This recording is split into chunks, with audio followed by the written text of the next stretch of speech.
Police say they pulled over a man here along the Route 8 ramp when they saw what they believed to be a drug transaction. But within minutes, that driver hitting an officer while fleeing the scene. The officer in response firing shots. This entire incident caught on body cam.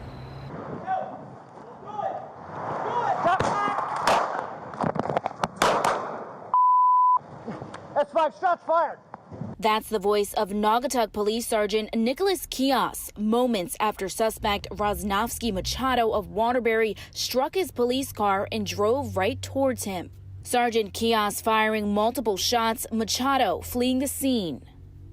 Tried to run over our sergeant, shots were fired. We're going Route 8. Call the troop. I shot at the vehicle. He tried to run me over. Kios and another officer pulled Machado over Monday night along the Route 8 ramp near Maple Street after reportedly observing a drug deal. And while Sergeant Kios was exiting his car, Machado pulled off. I'm all right. He knocked me down. Tried to run me over. Police say Machado's rental car, an orange Dodge Charger with Ohio plates, was later found in Waterbury. Sergeant Kios was struck by the suspect's car. He has since been treated and released from the hospital. The state's attorney's office is investigating if use of force was appropriate. As for Machado, police are unsure of his injuries. Records show he has violated his probation and has previously been charged with interfering with an officer.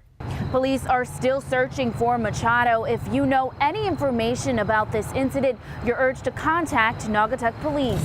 In Naugatuck, Zania Maldonado, Fox 61 News.